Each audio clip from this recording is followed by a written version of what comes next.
My husband humiliated me by calling me ugly in front of his friends at a restaurant, and as if that wasn't enough, he ran off and left me to pay the bill. Before continuing the story, let us know in the comments which city you're watching from. Don't forget to subscribe to the channel, hit the notification bell so you won't miss more stories, and leave your like on the video. I should have known something was wrong when he chose the restaurant. After 2 years together, my boyfriend had never taken me anywhere that required a reservation, let alone somewhere with cloth napkins and waiters who knew the wine list by heart. But when he suggested meeting his work colleagues at Romano's Bistro downtown, I actually felt excited. Maybe he was finally ready to include me in that part of his life. I spent an hour getting ready, choosing a navy dress that he'd complimented before and doing my makeup carefully. When I arrived, he was already seated at a large round table with 4 other people, 3 men and 1 woman, all dressed in expensive-looking suits. They looked like they belonged there, in a way that made me suddenly conscious of my department store dress. "There she is," he announced as I approached, but his tone wasn't warm. "Everyone, this is my girlfriend I was telling you about." The introductions were awkward. His colleagues seemed polite but distant, and I noticed how he positioned himself slightly away from me, like he was creating physical distance. When I tried to join their conversation about a recent project, he cut me off mid-sentence. "You wouldn't understand the technical aspects," he said with a laugh that didn't reach his eyes. "It's pretty complex stuff." The first sting.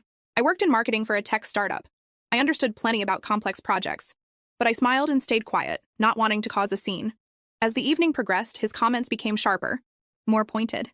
When I mentioned my job, he rolled his eyes. "She works for one of those little startup companies. Nothing like what we do at corporate level, right, guys?" When I accidentally knocked over my water glass while reaching for bread, he sighed dramatically. "She's always been clumsy. I keep telling her to slow down and think before she moves." Each comment felt like a small cut, but I kept thinking this was just nervousness on his part. Maybe he was trying to impress his colleagues and didn't realize how his words were affecting me. The woman at the table, his supervisor apparently, looked increasingly uncomfortable, shooting me sympathetic glances. Then came the moment that changed everything. We'd just finished our entrees when he suddenly pushed back from the table and stood up. "You know what? I can't do this anymore." His voice was loud enough that people at nearby tables turned to look. "I've been thinking about this for weeks, and I'm done. We're done." The table went silent. I felt my face flush hot, then cold. "What are you talking about? This relationship. It's not working. I mean, look at you." He gestured dismissively in my direction. "You don't fit into my world. Tonight just proves it." I don't know what I was thinking, bringing you here with my colleagues. It's embarrassing. I couldn't speak, couldn't move, couldn't process what was happening. "Honestly, you should be grateful I stuck around this long," he continued, his voice getting crueler. "I mean, let's be real about what you bring to the table. You're not exactly, well, you know, and your job, your friends, the way you dress. It's all so ordinary. I'm moving up in the world, and I need someone who can move up with me." One of his colleagues cleared his throat uncomfortably. "Hey man, maybe we should—" "No, she needs to hear this. I've been too nice for too long." He looked directly at me, and I saw something in his eyes I'd never seen before. Complete indifference. "You're not pretty enough for where I'm going. You're not smart enough, not sophisticated enough.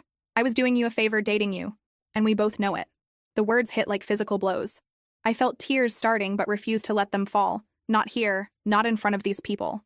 "I'm leaving," he announced. "And before you ask, no, I'm not driving you home. Figure it out yourself." He grabbed his jacket from the back of his chair. "Oh, and the dinner's on you tonight. Consider it a breakup gift to me." Just like that, he was gone, walking out with 3 of his colleagues trailing behind him like uncertain puppies. Only the woman remained, her face red with embarrassment. "I am so sorry," she whispered.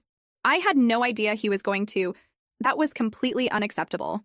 I nodded numbly, not trusting my voice. She squeezed my shoulder briefly before gathering her things and leaving, probably to do damage control with her team. I sat alone at the table for another 10 minutes, staring at the check that had been discreetly placed beside my plate. $312. More than half my monthly grocery budget for a meal I could barely taste through my humiliation. Somehow, I found the strength to pay and leave. I held myself together through the cab ride home, through walking up 3 flights of stairs to my apartment, through unlocking my door and setting down my purse. Only then, safely alone, did I finally let myself fall apart. My best friend found me the next morning still in yesterday's dress, sitting on my kitchen floor with my back against the refrigerator. I'd called her sometime around midnight, sobbing so hard she could barely understand me, and she'd driven over immediately with ice cream and tissues. "I keep replaying it," I told her, accepting the cup of coffee she pressed into my hands. The way he looked at me, like I was nothing, like I was something disgusting he'd stepped in. She sat down beside me on the cold linoleum. "He's a monster. You know that, right? What kind of person does that to someone they supposedly cared about? But what if he's right? The words came out small and broken. What if I really am just ordinary? What if— Stop. Her voice was sharp. Don't you dare let that garbage into your head. You know what I think? I think he's projecting. I think he's the ordinary one and he knows it. I wiped my nose with a tissue. What do you mean? She was quiet for a moment like she was debating something. Then she sighed. Okay, I wasn't going to say anything because I thought maybe I was being paranoid. But some things about him never added up for me. Like what? Like his job.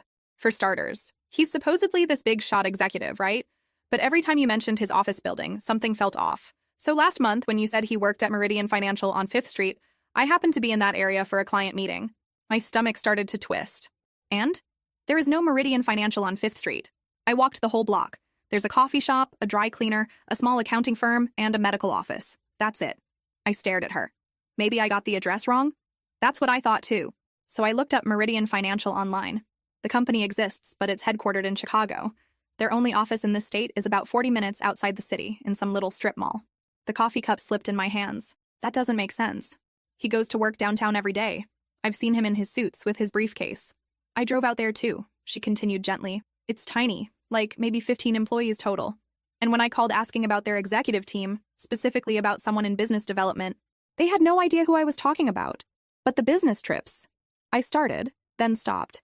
How many times had he mentioned important client meetings in other cities, conference presentations, strategy sessions with senior management? When was the last time he actually showed you anything work-related? A business card? A company email? Anything? I tried to remember. He was always vague about details, saying corporate policy prevented him from discussing clients or projects. I thought it showed professionalism. He said he couldn't talk about work because of confidentiality agreements. Confidentiality agreements for a financial services company in a strip mall? The room felt like it was tilting. So what are you saying? That he doesn't work where he says he works? I'm saying something isn't right. And after what he did to you last night, I think you deserve to know the truth. We spent the rest of the morning going through everything I could remember about his job. The stories that seemed impressive but were light on details. The business cards I'd never actually seen. The colleagues he'd mentioned but never introduced me to until last night. That afternoon, my phone buzzed with a text from an unknown number. Hi, this is Kevin from last night's dinner. The woman at the table is my boss and she gave me your number. She thought you might want to know some things about your ex-boyfriend. Could we talk? I showed the message to my best friend. Her eyes lit up. This is perfect. Someone from his actual workplace wants to tell you something. What if it's a trap? What if he put this person up to it? Then we'll find out. But what if it's not? What if this person has information that explains everything? I stared at the message for a long time. Part of me wanted to ignore it, to try to move on and forget the whole humiliating experience. But a bigger part of me needed to understand what had really happened. How had I been so wrong about someone I'd been with for 2 years? Okay, I finally said. Let's see what he has to say. I typed back, yes, I'd like to talk. When and where? The response came within minutes. Coffee shop on Main Street tomorrow at 2 p.m. And just so you know, everything he told you about his job was a lie. Everything! My hands were shaking as I set the phone down. Everything was a lie. 2 years of my life built on lies. My best friend squeezed my shoulder. We're going to figure this out, and whatever we find out, we're going to make sure you're okay. I nodded, but inside I was terrified. If he'd lied about his job, what else had he lied about? And more importantly, how had I been naive enough to believe it all? The call came while I was getting ready to meet the colleague at the coffee shop. I almost didn't answer. I was already nervous enough about what I might learn, but when I saw his mother's name on the caller ID, curiosity got the better of me. Sweetheart, her warm voice filled my ear. I hope I'm not calling at a bad time. I know you young people are always so busy with work. His mother had always been kind to me. She'd invited me to family barbecues, remembered my birthday, and often commented on how happy her son seemed since we'd started dating. Hearing her voice now made my chest tight with a different kind of pain. Hi, I managed. No, it's fine. What's up? Well, I wanted to call and make sure you knew about dinner on Saturday. It's his birthday, you know, and I'm making all his favorites. The whole family will be there. His sister is driving down from Portland, and even his uncle is coming in from the coast. My mouth went dry. Saturday, that was 3 days away. Oh, about dinner. I know you two had a little spat, she continued cheerfully. He mentioned you might have had some disagreement, but these things happen in relationships. The important thing is that you're both okay now. A little spat. That's what he'd called publicly humiliating me and abandoning me with $300 dinner bill. He seemed so excited when he called yesterday morning, she went on. He said you two have some big news to share with the family, and he wanted to make sure Saturday would be perfect for the announcement. The world stopped moving. Big news. What possible big news could we have to share? We'd just broken up. Unless What kind of big news? I heard myself ask. Oh, he wouldn't say. You know how he likes his surprises. He just kept saying that Saturday was going to be a very special day for everyone, and that we should all be prepared for something wonderful. I sank onto my couch, my legs suddenly unable to support me. He'd called his mother the morning after destroying me in public. He told her we'd had a little spat, and that we had big news to share. Are you still there, dear? Yes, sorry. I'm just surprised he didn't tell me about calling you. Oh, you know how men are with planning, she laughed. He probably wanted to handle all the family coordination himself. He was so insistent that I make sure everyone would be there. Said it wouldn't be the same if anyone was missing. The whole family, I repeated numbly. His sister is so excited to see you again. And his father has been bragging to his golf buddies about how successful his son is, how well he's doing at work and in his personal life. We're all just so proud of him, successful at work. The lies just kept multiplying. I should probably go, I said. I have an appointment. Of course, sweetheart. I just wanted to make sure you knew to keep Saturday free. 6 o'clock sharp. And don't worry about bringing anything, just yourselves and that big news. After she hung up, I sat in silence for a long time. Then I called my best friend. He told his family we had big news to share, I said as soon as she answered. What? His mother just called about his birthday dinner on Saturday. She thinks we had a little spat and that we're announcing something big to the family. There was a pause. What kind of big news? She wouldn't say, but she seems to think it's wonderful news that will make everyone happy. Oh my God, my best friend breathed. Do you think he was going to propose? At his birthday dinner? The thought made me nauseous. I don't know, maybe. Or maybe he was just setting up some other lie to make himself look good in front of his family. Either way, his whole family is expecting you to show up on Saturday with some kind of happy announcement. They have no idea he broke up with me. His mother thinks we're fine. So what are you going to do? I was quiet for a moment, thinking about his mother's excitement, about his sister driving down from Portland, about his father bragging to golf buddies about his son's success and happiness. I'm going to that dinner, I said finally. What? I'm going to show up on Saturday just like his family expects, and I'm going to tell them exactly what their son really did to me. I'm going to share some big news, all right. Are you sure that's a good idea? He humiliated me in front of his colleagues. He left me alone and hurt and stuck with a massive bill. And then he called his mommy and lied about it, making himself look like the victim of some minor disagreement. My voice was getting stronger as I spoke. His family deserves to know who they raised, and he deserves to face the consequences of his choices. Okay, she said slowly. But we're doing this smart. We're going in prepared. What do you mean? I mean, we're meeting with that colleague first. We're getting all the information we can about his lies. And then we're walking into that birthday dinner armed with the truth. For the first time since the restaurant, I felt something other than devastation. I felt determined. Saturday is going to be very special indeed, I said. Just not in the way he planned. Kevin was waiting at a corner table when I arrived at the coffee shop, looking nervous and checking his phone repeatedly. He was younger than I'd expected, maybe mid-20s, with the kind of eager face that suggested he was relatively new to the corporate world. Thank you for meeting me, he said as I sat down. I've been thinking about Tuesday night nonstop. What he did to you was... He shook his head. I've never seen anything like it. Your boss seemed pretty horrified too. She was. She made us all stay after he left to discuss what had happened. She's actually considering whether to file a formal complaint with HR about his behavior, since it reflected poorly on the entire team. I wrapped my hands around my coffee cup, using the warmth to steady my nerves. So tell me about his job. How bad are the lies? Kevin took a deep breath. Okay, first thing you need to know. He's not an executive. He's not even close. He's an administrative assistant in the facilities department. Administrative assistant? He schedules conference room cleanings, orders office supplies, and handles maintenance requests. When people need the air conditioning fixed or want to report a broken coffee machine, they call him. I felt dizzy. But he talked about managing teams, about client presentations. The closest he gets to presentations is printing them out for other people. And the only team he manages is, well, nobody. He reports to a facilities manager who reports to someone else who reports to someone else who might eventually report to someone with actual decision-making authority. What about the business trips? Kevin grimaced. That's where it gets weird. He takes vacation days and tells everyone at work he's going to family events or personal appointments. But apparently, he was telling you he was traveling for business. So when he said he was in Denver for a client meeting last month, he used 2 vacation days. I remember because he asked me to water his desk plant while he was gone. I laughed, but there was no humor in it. A desk plant. A small succulent, named Gary. The absurdity of it all was overwhelming. While I'd been proud of his supposed business success, worried about him working too hard, impressed by his corporate achievements, he'd been watering a desk plant named Gary and fixing broken microwaves. There's more, Kevin continued quietly. The salary he probably told you he makes, administrative assistants in our department start around $38,000. With his experience level, he's maybe making 42, 45 tops. I thought about the expensive restaurants he'd occasionally taken me to, the designer clothes he sometimes wore. If he was making $45,000 a year, how was he affording any of it? Kevin, I need to ask you something, and I need you to be honest. Are you willing to help me expose these lies? He looked confused. What do you mean? His family is throwing him a birthday dinner on Saturday. They think we're still together, and they think we have some big announcement to make. They have no idea he broke up with me or how he did it. Oh, wow. I want to tell them the truth, all of it. But I need someone who can verify the details about his job, someone who actually works with him. Kevin was quiet for a long moment, clearly wrestling with the implications. You want me to show up at his family dinner? I want you to show up with some work-related reason to be there. Maybe you need him to sign some paperwork, or there's an urgent facilities issue that can't wait until Monday. That's pretty intense. What he did to me was intense. Humiliating someone publicly, abandoning them with a massive bill, then lying to his family about what happened. That's intense. He nodded slowly. You're right. And honestly, I've been wondering how long he'd get away with all the lying at work, too. People are starting to notice inconsistencies in things he says. So you'll help? I'll help. What do you need me to do? We spent the next hour planning.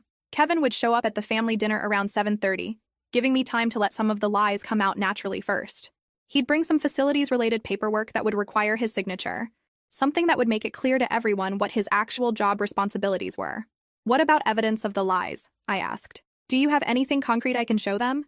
I can print out his job description, his org chart showing where he actually sits in the company hierarchy, and I can bring some of his actual work assignments from this week. Like what?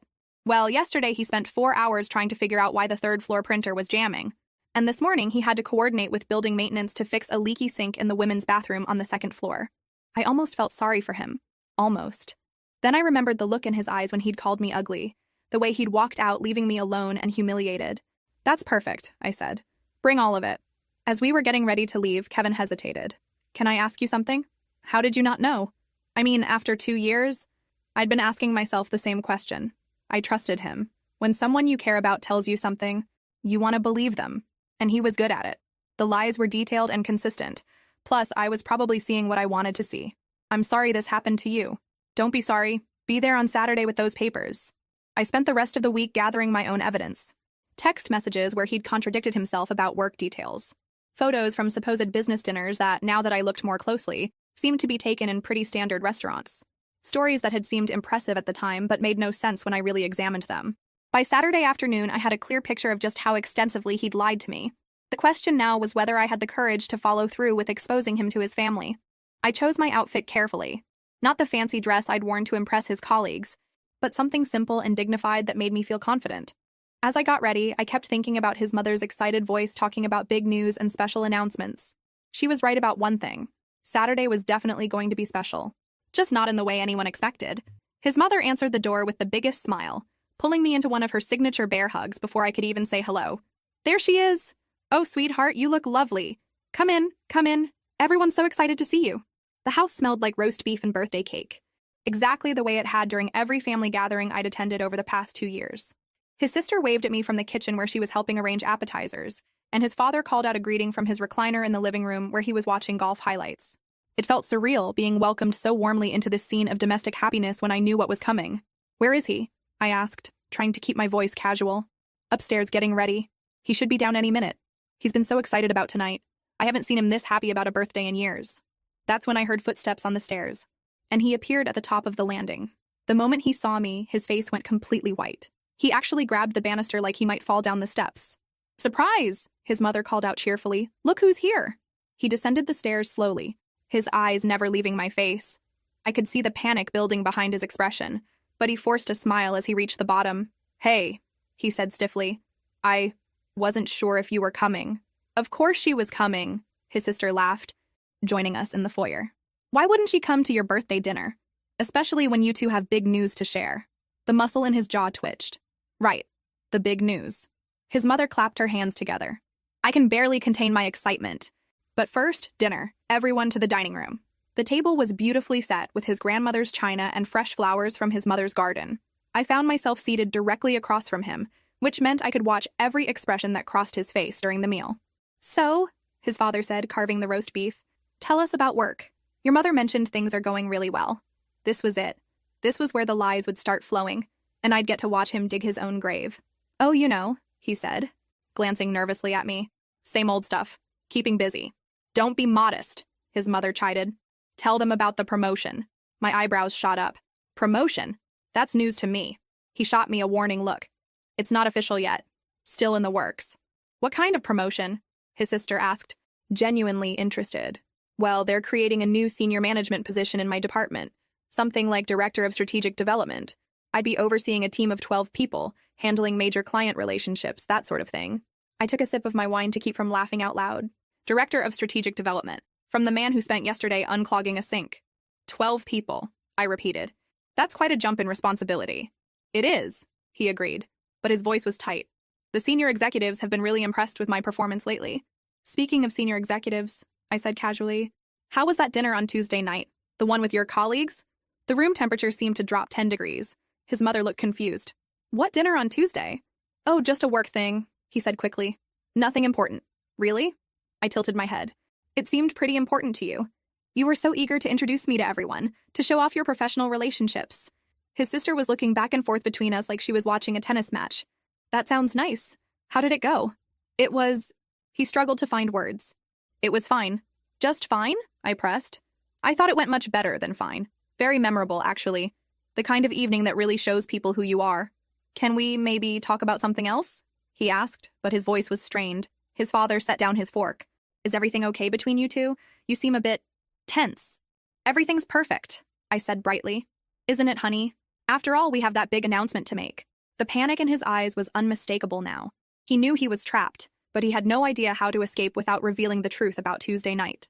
Maybe we should wait until after dinner for announcements, he suggested weakly. Oh, I don't think I can wait that long, I replied. I'm just so excited to share our news with your family. Aren't you excited? His mother was practically bouncing in her seat. I can't stand the suspense. What is it? Actually, I said, checking my watch, we might have a visitor soon who can help us share our news properly. A visitor? His sister asked. Someone from his work. They should be here any minute, actually. The blood drained from his face completely. What are you talking about? Oh, didn't I mention? One of your colleagues needs to discuss something with you. Something about work. I told them they could find you here. He looked like he was going to be sick. His mother looked delighted. How wonderful. We get to meet more of your work friends. As if on cue, the doorbell rang. His father started to get up, but I was already standing. Don't worry, I said sweetly. I'll get it. After all, I'm expecting them. The look he gave me as I walked toward the front door was pure desperation. He knew exactly what was about to happen, and he knew there was no way to stop it. Happy birthday, I whispered as I passed his chair. I hope you're ready for your surprise. Kevin stood on the front porch holding a manila folder, looking exactly as nervous as I'd expected. Behind him, I could see his car in the driveway, a practical Honda that looked nothing like the luxury vehicles my ex had implied his colleagues drove. Perfect timing, I said loudly enough for the dining room to hear. Everyone's here for the birthday dinner?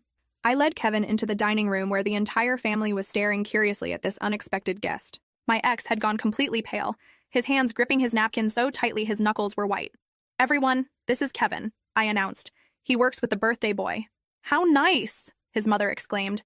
Please, sit down. There's plenty of food. Oh, I can't stay long, Kevin said, playing his part perfectly. I just need to get some paperwork signed. There's a facilities issue that can't wait until Monday. Facilities? His father asked, looking confused. Kevin opened his folder and pulled out several official-looking documents. Yes, there's a problem with the HVAC system on the third floor, and I need authorization from our administrative staff to approve the emergency repair costs. The silence that followed was deafening. Administrative staff? His sister repeated slowly. That's right, Kevin continued, either not noticing or choosing to ignore the family's confusion. As one of our admin assistants, he needs to sign off on any facilities expenses over $500. His mother's fork clattered onto her plate. Administrative assistant? I watched my ex's face cycle through several expressions. Panic, anger, desperation, and finally resignation. He knew the game was up. There must be some mistake, his mother said to Kevin. He's in management. He's about to be promoted to Director of Strategic Development. Kevin looked genuinely confused. I'm sorry, but there's no position like that in our company. And he's definitely not in management. He reports to our facilities manager who reports to the building operations supervisor. What exactly does he do? His father asked quietly. Well, he handles work orders for office equipment repairs, coordinates cleaning schedules, manages supply inventory. Oh, and this week he spent a lot of time troubleshooting printer issues and that sink problem in the women's restroom. His sister put her hand to her mouth. Printer issues? But what about his team? His mother asked weakly. The 12 people he manages? Kevin shook his head. He doesn't manage anyone. He's entry-level administrative support. The room was so quiet I could hear the grandfather clock ticking in the hallway. I think there's been enough confusion for one evening, I said, standing up. Kevin, thank you for bringing those papers by, but before you go, maybe you could help clear up another misunderstanding. Kevin looked at me uncertainly. Tell them about Tuesday night. About the dinner at Romano's Bistro. Oh, Kevin's face fell. That was really uncomfortable. What happened Tuesday night? His mother asked, her voice barely above a whisper. I took a deep breath. Your son took me to dinner with his work colleagues. In front of all of them, he told me I wasn't pretty enough for his future. He said I should be grateful he'd dated me as long as he had. He called me ugly, said I was too ordinary, too stupid, not sophisticated enough. His mother gasped. Then he announced he was breaking up with me, right there at the table in front of everyone. And when he left, he stuck me with a $312 dinner bill. That's not... His father started, then stopped, looking at his son. Is this true? My ex finally found his voice. It wasn't like that. She's exaggerating. I was there, Kevin said quietly. It was exactly like that. We were all horrified. My supervisor is still talking about filing a complaint with HR. And the next morning, I continued. He called you and told you we'd had a little spat and that we had big news to share. He's been lying to you just like he's been lying to me. His mother's eyes filled with tears. 2 years? You've been lying to us for 2 years about your job, about your relationship, about everything? You don't understand, he said, his voice getting desperate. I had to. Do you know what it's like being a failure? Do you know what it's like having everyone ask about your career and having nothing to show for it? So you made up an entire fake life? His sister asked, her voice shaking. And when that wasn't enough, you destroyed someone who cared about you? His father added, his disappointment evident. She was holding me back, he exploded suddenly. I couldn't move forward with her dragging me down. Everything about her was so ordinary. I needed someone who could match my ambitions. What ambitions? I asked. Fixing printers and unclogging sinks? You don't get it. None of you get it. He was shouting now, all pretense gone. I was trying to build something better. I was trying to become someone important. By lying to everyone who loved you, his mother whispered. By humiliating an innocent person, his father added. He looked around the table at his family's shocked faces, at Kevin holding the papers that proved his deception, at me sitting calmly in the midst of the chaos he'd created. This is all your fault, he said, pointing at me. You couldn't just leave it alone. You had to come here and ruin everything. I didn't ruin anything, I replied. I just told the truth. Well, congratulations, he snarled. I hope you're happy. He threw his napkin on the table and stormed toward the door. Don't call me, he shouted over his shoulder. Any of you. I'm done with all of this. The front door slammed so hard it rattled the windows. For a moment, nobody moved. Then his mother started to cry. Kevin cleared his throat awkwardly. I should probably go. I'm really sorry this happened during your family dinner. No, his father said firmly. You stay.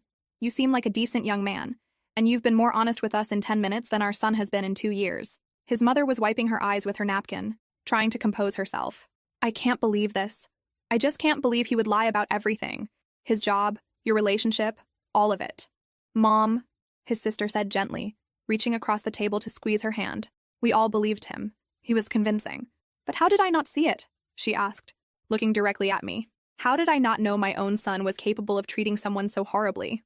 I felt an unexpected surge of sympathy for her. She looked genuinely devastated, like she was questioning everything she thought she knew about the person she'd raised. You couldn't have known, I said. He was very good at presenting different versions of himself to different people. His father set down his wineglass with more force than necessary. The business trips, the expensive clothes. Where was the money coming from if he's making what, $40,000 a year? Kevin shifted uncomfortably. I probably shouldn't speculate about personal finances. Credit cards, his sister said quietly. It has to be. He's probably drowning in debt. All for what? His mother asked. To impress people? To maintain some fantasy? To avoid feeling ordinary, I said. He told me once that his biggest fear was being forgettable, being just another person living a regular life. There's nothing wrong with a regular life, his father said gruffly. There's nothing wrong with honest work. Whatever it is. The dining room fell quiet again, but this time it wasn't the shocked silence from earlier. It was the heavy quiet of people processing a fundamental shift in their understanding of someone they loved. Well, his mother said finally, straightening her shoulders, we're not going to let this ruin the whole evening. Kevin, you're staying for cake. And you, she looked at me with fierce determination, your family as far as I'm concerned, no matter what my son did. Mrs. I started, then realized I was about to use her last name, which would break my naming rules. I appreciate that, but I should probably go. This has been a lot. Absolutely not, she said, standing up and beginning to clear dishes with renewed energy. It's still his birthday, even if he's not here to celebrate it. And more importantly, you've been through enough tonight. The least I can do is feed you some decent chocolate cake. His sister joined her mother in clearing the table. Besides, someone should enjoy all the work Mom put into making his favorite dinner. It was surreal. Sitting in the dining room of my ex-boyfriend's family home, eating birthday cake while they processed the fact that their son had been living a complete lie. But there was something oddly comforting about it too. For the first time in days, I wasn't alone with the weight of what had happened. I owe you an apology, his father said as his mother cut generous slices of chocolate cake. If I'd raised him better, if I'd taught him better values. This isn't your fault, I interrupted. He's an adult. He made his choices. Still, he continued, the way he treated you was unforgivable. And I want you to know that if you need anything, if he causes any problems for you, you call us immediately. Kevin was eating his cake and looking like he'd accidentally stumbled into an alternate universe. This is really good cake, he offered helpfully. His mother laughed through her tears. Thank you, dear. At least someone appreciates it. Can I ask you something? His sister said to me. Were there signs? Things that should have tipped you off? I thought about it while taking another bite of cake. Looking back, yes. But when you trust someone, you explain away the inconsistencies. He said he couldn't talk about work because of confidentiality. He said his company was very strict about employees sharing information. It seemed reasonable. And the money? He always had explanations. Work bonuses, family gifts, good investments. I never asked to see bank statements or pay stubs. Because you trusted him, his mother said softly. Because I trusted him, I agreed. Kevin had finished his cake and was looking more comfortable. If it helps, I don't think you were the only one he was lying to. There were always inconsistencies in what he told different people at work, too. What do you mean? Well, he'd tell some people he was single, others that he had a girlfriend. He'd mention different hobbies or interests depending on who he was talking to. It was like he was always trying to figure out what version of himself would be most impressive to each person. His father shook his head. That's exhausting. Living like that must be exhausting. Maybe that's why he finally exploded. I suggested. Maybe maintaining all those different lies became too much work. Or maybe, his sister said, he finally met someone who wasn't willing to let him get away with it. I looked around the table at these people who had welcomed me so warmly, who had supported me even when it meant confronting painful truths about their own family member. Thank you, I said, for listening, for believing me, for the cake. His mother reached over and patted my hand. Thank you for having the courage to tell us the truth. We needed to know. As Kevin and I prepared to leave, his father pulled me aside. I meant what I said earlier. If he bothers you, if he tries to retaliate in any way, you call us. We may not be able to control what he does, but we can certainly make sure he knows his family won't tolerate any more of this behavior. Standing on their front porch, saying goodbye to people who felt more like family than the man I'd dated for 2 years ever had, I realized something had shifted inside me. The humiliation was still there. The hurt was still real. But underneath it all was something new. Relief. For the first time in days, I felt genuinely relieved. I woke up to my phone buzzing incessantly on the nightstand. The clock read 7:23 a.m., and when I grabbed my phone, the screen showed 13 missed calls from different numbers. My stomach immediately knotted with dread. The first voicemail was from his sister, her voice tight with worry. Call me back as soon as you get this. Something's happened with him, and we need to make sure you're okay. The second was from Kevin. Hey, I'm really sorry to bother you this early, but I've been getting some concerning messages. Can you call me when you get this? The third was from his mother, and she sounded like she'd been crying. Sweetheart, please call us. He's not handling last night well. We're worried about what he might do. My hands were shaking as I dialed his sister's number. Thank God, she answered on the first ring. Are you at home? Are you safe? I'm at home. What's going on? He completely lost it after he left last night. Completely. Mom and Dad called me around midnight because they were getting worried, but by then it was already too late. Too late for what? He went to a bar downtown and apparently spent 3 hours drinking and ranting to anyone who would listen about how his family and his girlfriend had betrayed him. The bartender finally cut him off, but instead of going home, he drove to his ex-girlfriend's apartment. Which ex-girlfriend? The one from college. The one who lives across town with her roommate. He showed up at their door at 2 a.m, completely drunk, demanding to talk to her. I sank onto my couch. Oh my God. It gets worse. When she refused to let him in, he started yelling in the hallway about how all women are liars and manipulators. Her roommate called the police, but before they got there, he was pounding on the door so hard the neighbors came out. Please tell me he's in jail. No, that's the problem. His ex-girlfriend's roommate knew me from high school, so she called me instead of pressing charges. I had to drive across town at 3 a.m. to pick him up. He was a complete mess. Crying 1 minute, raging the next. I felt sick. Where is he now? That's what I'm worried about. I took him back to his apartment, but this morning Mom got a call from one of his drinking buddies. Apparently, he spent the night sending text messages to a bunch of people. What kind of messages? Angry ones. About you, about the family, about his job. But the worst part is he's been posting stuff on social media. I immediately opened my laptop and searched for his profiles. His Facebook page had 3 new posts from the early hours of the morning. The first was a rambling rant about toxic families and backstabbing relatives. The second was worse, a vague post about getting revenge on people who think they can destroy your life. But the third post made my blood run cold. It was my full address, posted with the caption, "Some people think they're so smart. We'll see how smart she feels when karma comes knocking." He posted my address, I told his sister, my voice barely above a whisper. "What? Are you serious?" "It's right here on Facebook," with some kind of threat about karma. There was silence on the other end of the line, then a string of words I'd never heard his sister use before. "I'm calling my parents right now," she said. "And then I'm calling him. This has gone way too far." "Wait, what about his job? Has anyone from work called you?" "Oh, right, I forgot to mention that part. Kevin called around 6 this morning. Apparently your ex sent some really inappropriate messages to several coworkers overnight. Something about how they were all going to regret making him look bad, and how he was going to make sure everyone knew what kind of people they really were. Is Kevin okay?"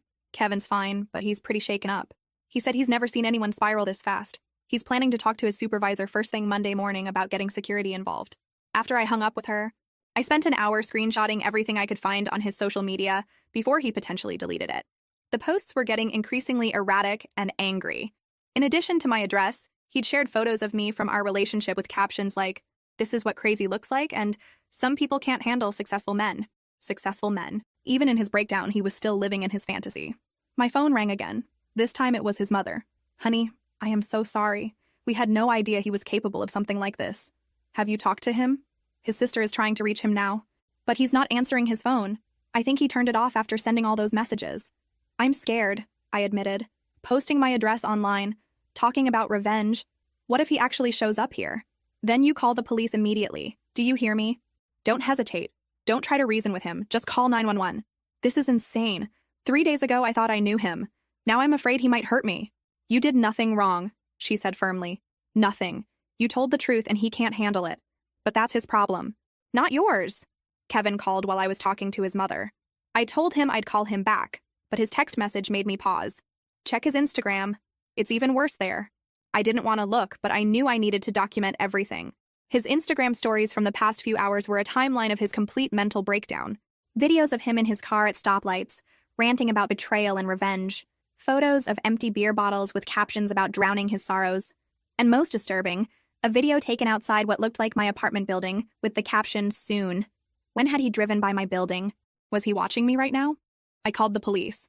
The officer who answered listened patiently as I explained the situation. "Ma'am, we can't arrest someone for posting on social media. But given that he's posted your address and made what could be interpreted as threats, I'd recommend documenting everything and avoiding contact with him. What if he shows up at my apartment? Then you call us immediately. In the meantime, is there somewhere else you could stay for a few days? Just until things calm down?" I thought about my best friend's couch, about how this whole nightmare had started with me crying on her kitchen floor just a few days ago. "Yeah," I said. "I think I need to get out of here." As I packed a bag, my phone buzzed with one more message, this time from a number I didn't recognize. "You think you won, but this is just the beginning." I screenshotted that too, turned off my phone, and got the hell out of there. I'd been at my best friend's apartment for less than 12 hours when his mother and sister showed up at my door. My friend had given them the address after they called her, frantically trying to track me down.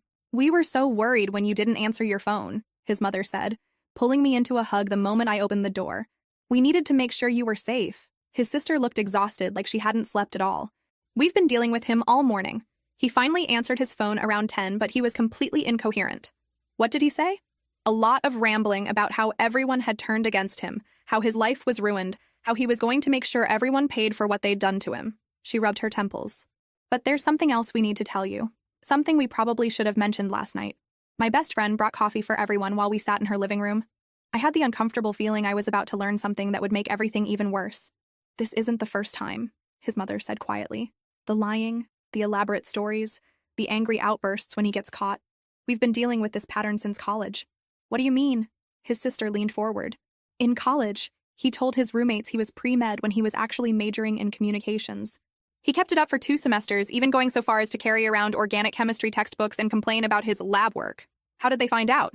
One of his roommates mentioned it to a mutual friend who was actually in pre-med, and the friend said there was no one by his name in any of their classes. When confronted, he had a complete meltdown, accused everyone of being jealous, said they were trying to sabotage his future. His mother nodded sadly. And then there was the job situation after graduation. He told us he was working for a marketing firm downtown, but he was actually unemployed for 6 months. We only found out when his landlord called us asking about late rent payments.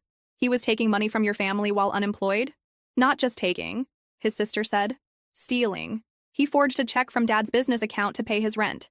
We pressed charges, but then dropped them when he agreed to get therapy. Did the therapy help? For a while, maybe. Or maybe he just got better at hiding it. But there were always little inconsistencies, little lies about where he'd been or what he was doing. We started to just not ask too many questions. I felt nauseated. So when I met him 2 years ago, you knew he had problems with lying? His mother's eyes filled with tears. We hoped he'd changed. He seemed more stable, more honest, and he seemed so happy with you. We thought maybe being in a real relationship had helped him mature. We should have warned you, his sister said. But we wanted to believe he'd gotten better. And honestly, we liked you so much. We hoped you might be a good influence on him. My best friend, who had been listening quietly, finally spoke up. So this pattern of lies and then explosive anger when he gets caught, this is normal for him? It's escalated over the years, his mother admitted. The lies have gotten more elaborate, the anger more intense. But we've never seen him post someone's personal information online or make threats like this. Speaking of which, his sister said, pulling out her phone, there's something else you need to know. We went by his apartment this morning to try to talk to him face to face. And he wasn't there. His neighbor said he left around 8 a.m. carrying a duffel bag. But here's the concerning part. The neighbor also said he'd been asking questions about you yesterday. My blood went cold. What kind of questions? About your schedule, about whether you had a boyfriend, about where you worked. The neighbor thought it was weird because he'd never shown interest in talking before. He's gathering information about me. That's what we're afraid of, his mother said, which is why we think you should consider filing a restraining order. Before I could respond, my phone started buzzing. It was Kevin. I have to take this, I said, stepping into the kitchen. Are you somewhere safe? Kevin asked immediately. I'm at a friend's house. Why? Because he showed up at your apartment building about an hour ago. The security guard called me because he remembered me from when I picked you up for coffee last week.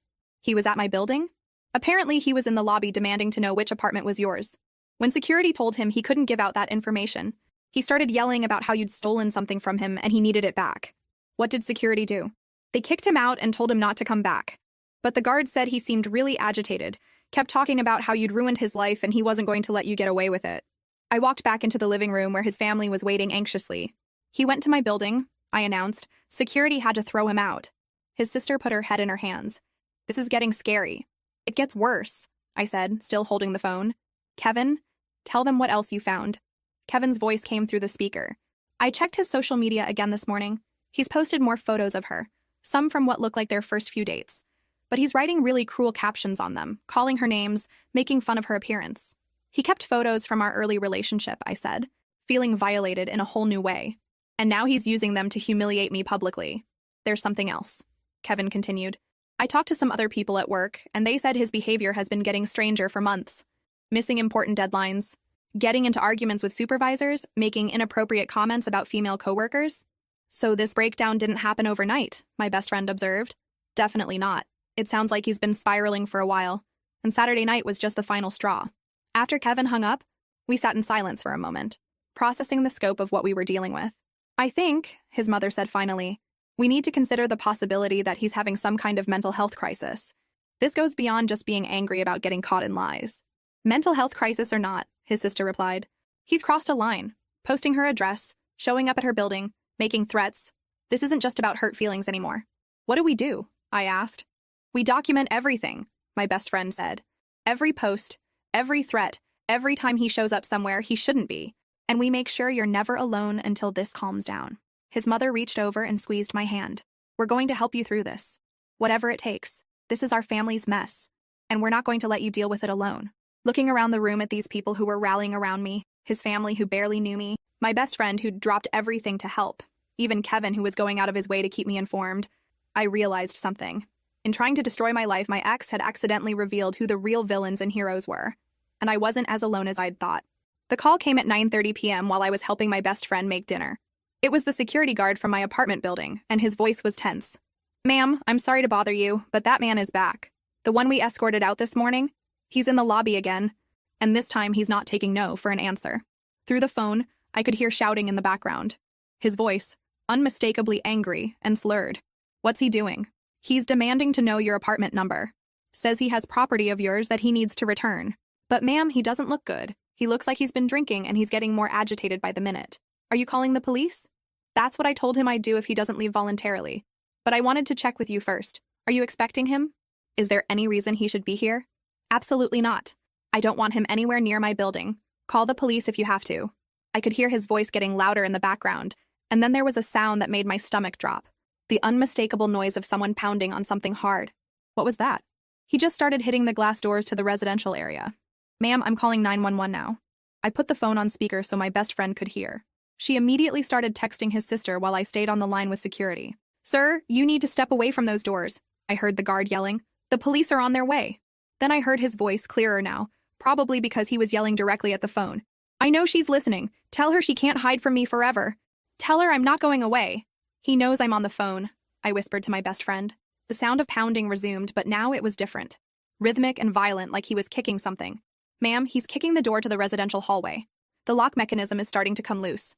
Can you get him out of there?" "I'm not security. I'm just the night desk attendant. I'm not trained for this kind of situation." My best friend grabbed my shoulder. "His sister is on her way. She's bringing their mother." "How did they know?" "I texted them as soon as the guard called. They've been expecting something like this." Through the phone, I heard new voices arriving. His mother and sister from the sound of it. "Thank God you're here," the security guard was saying. "I was about to call the police." "Don't call them yet," his mother's voice pleaded. "Let us try to get him out of here quietly." "Ma'am, he's been kicking the door for 10 minutes. The other residents are complaining, and honestly, I think he's having some kind of breakdown." I heard his sister's voice next. "Come on, you need to leave. Now, before this gets any worse." "I'm not leaving until I talk to her." His voice was raw, like he'd been shouting for hours. "She destroyed my life. She turned everyone against me." "You destroyed your own life," his mother said. And even through the phone, I could hear how exhausted she sounded. With the lying, with the drinking, with this behavior. This isn't her fault. Everything was fine until she showed up at dinner. Everything was fine until she started telling lies about me. "They weren't lies," his sister said firmly. "We talked to your coworkers. We saw your social media posts. None of what she said was a lie." There was a moment of silence, then the sound of something hitting the wall. "He just threw something," the security guard reported to me. "I think it was his phone." "That's it," his mother said. "We're leaving, right now, before I have to watch the police arrest my son." "I'm not going anywhere." "Yes, you are." His father's voice now, stern and brooking no argument. "You're coming with us or you're going to jail. Those are your options." "Dad? You heard me. You've embarrassed this family enough. You've scared an innocent woman. You've made threats, posted private information, and now you're vandalizing property. This ends now." The pounding stopped. "Ma'am," the security guard said into the phone. "They're taking him outside to the parking lot. Should I still call the police?" "Let me call you back," I said. "Keep me posted if anything else happens." My best friend and I stood in her kitchen, listening to the silence that followed. After a few minutes, my phone rang again. It was his sister. "We got him out of the building," she said, sounding drained. But it wasn't easy. Mom had to physically stand between him and the door while Dad basically dragged him to the car. "Is he gone?" "For now, we're taking him back to his apartment. But honestly, I don't know if he should be alone tonight. He's not himself. This isn't just anger anymore. This is something else." "Like what?" "I don't know. But he kept saying things that didn't make sense. Something about how you'd put a curse on him, how everyone was part of some conspiracy to ruin his life. He wasn't making rational connections between cause and effect. Should he be in a hospital? Maybe. We're going to try to get him to see someone tomorrow. But in the meantime, I need you to promise me you'll document everything that happened tonight." "What do you mean?" "I mean, write down exactly what the security guard told you. What time it happened, what he said and did.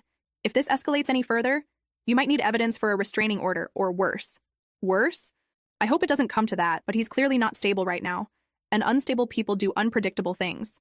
After she hung up, I spent an hour writing down everything I could remember from the past few days.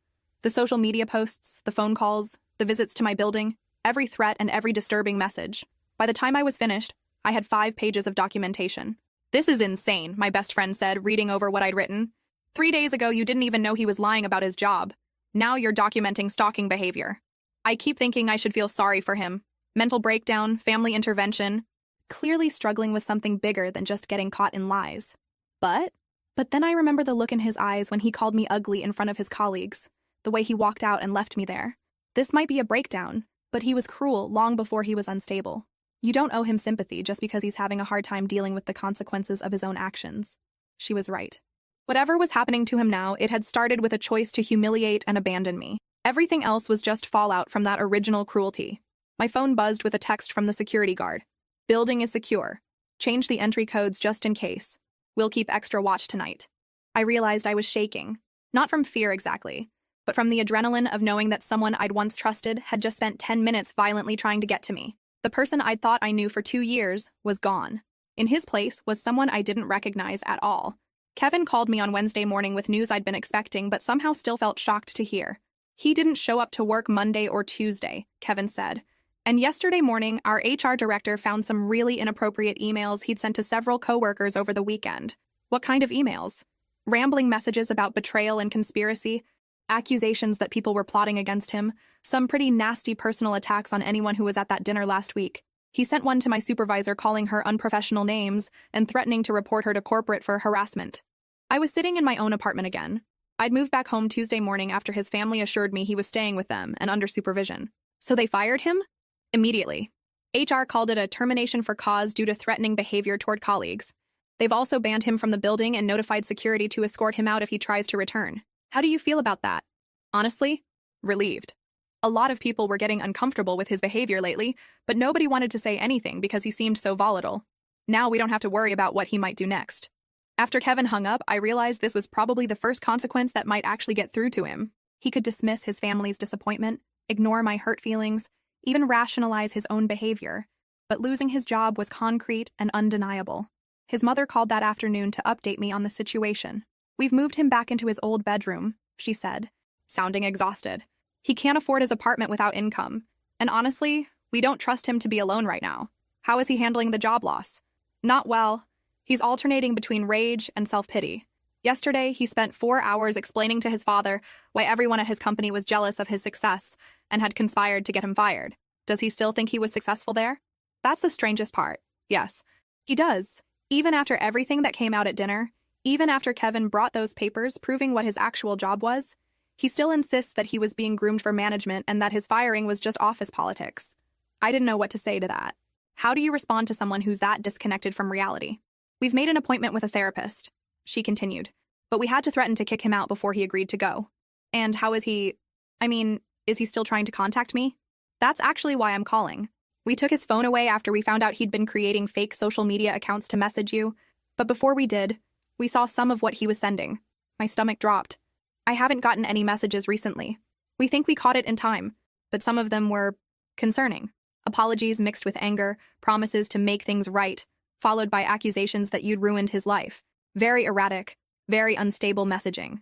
I thought about the blocked numbers and fake profiles that had been trying to reach me over the past few days.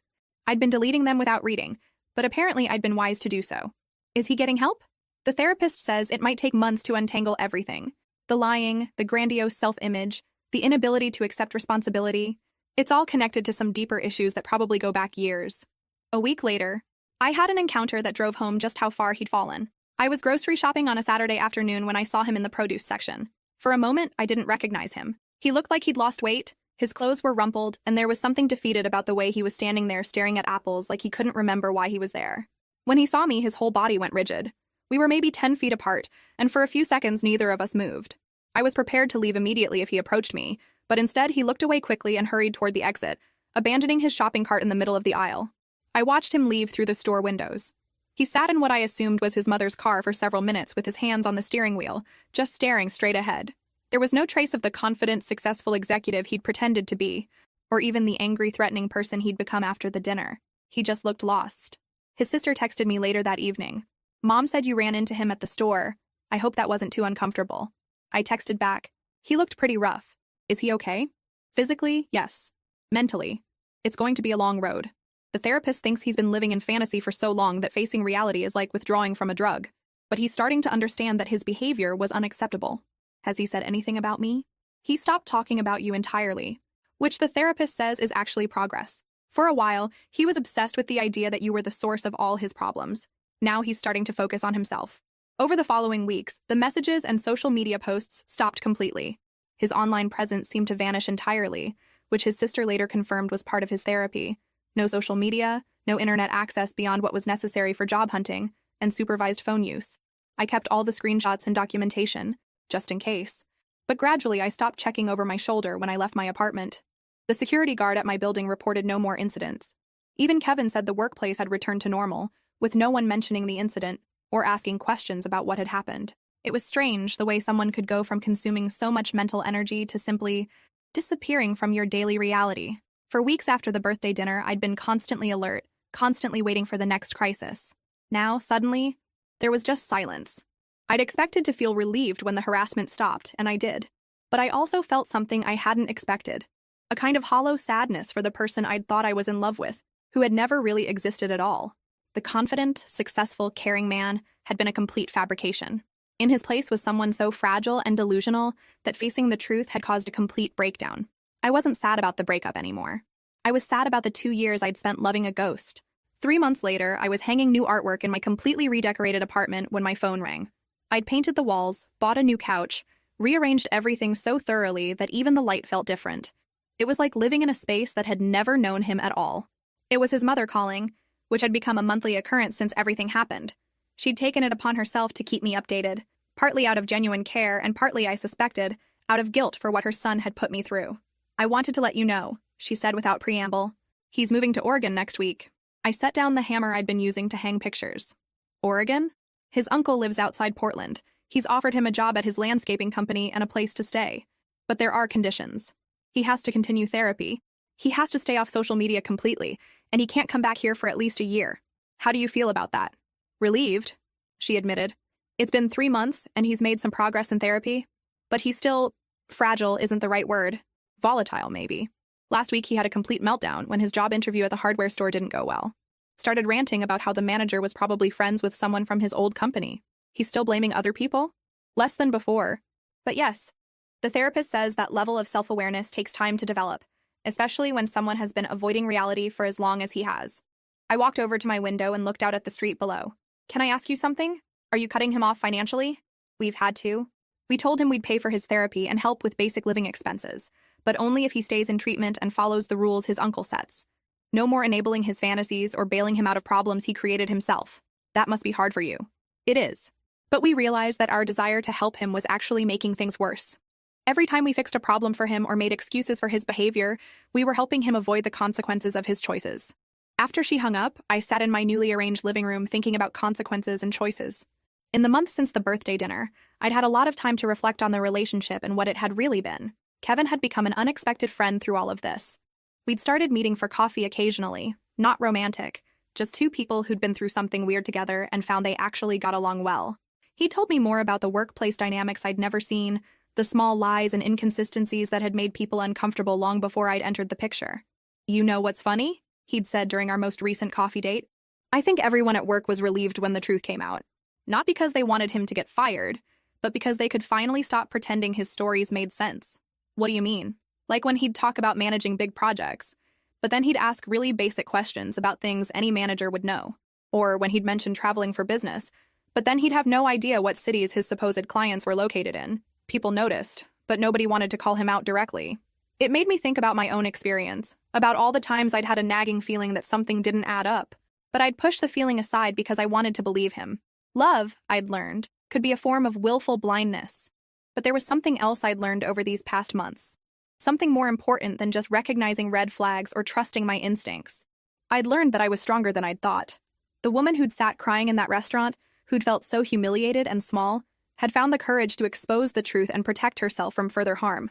The irony wasn't lost on me that his attempt to make me feel ordinary and unremarkable had actually revealed something extraordinary in myself: the strength to demand honesty, to refuse to accept unacceptable treatment, and to build a support network of people who valued the truth. I'd also learned something about real success versus the kind he'd been chasing. Kevin was successful. He was honest, reliable, and genuinely respected by his colleagues. His mother and sister were successful. They'd raised difficult questions, faced painful truths, and taken action to help their family member while also protecting innocent people. My best friend was successful. She'd dropped everything to support someone in crisis without expecting anything in return. Real success, I'd realized, had nothing to do with job titles or impressive stories. It was about integrity, authenticity, and how you treated people when you had the power to hurt them. A few weeks later, I got a text from his sister. He left for Oregon this morning. I wanted you to know he won't be back in the area for a long time. I typed back, I hope he gets the help he needs. Me too. And I hope you know how grateful we are for everything you did. It couldn't have been easy, but you probably saved him from an even worse breakdown down the road. I stared at that message for a long time. In trying to destroy me, he'd accidentally forced a reckoning that might ultimately save him. And in surviving his attempt to destroy me, I'd discovered reserves of strength and self-respect I hadn't known I possessed. 6 months earlier, if someone had told me my boyfriend was living a complete lie and would eventually have a public breakdown that would expose everything, I would have been terrified. I would have assumed I'd be devastated, humiliated, broken. Instead, I was sitting in my beautiful new apartment, surrounded by friends who'd proven their loyalty, with a job I was good at and hobbies I enjoyed, feeling more authentically myself than I had in years. He'd been wrong about me in the most fundamental way. I wasn't ordinary or forgettable or something to be ashamed of. I was someone who could handle the truth, who could demand better treatment, who could build a real life based on real relationships with real people. And that, as it turned out, was actually quite extraordinary.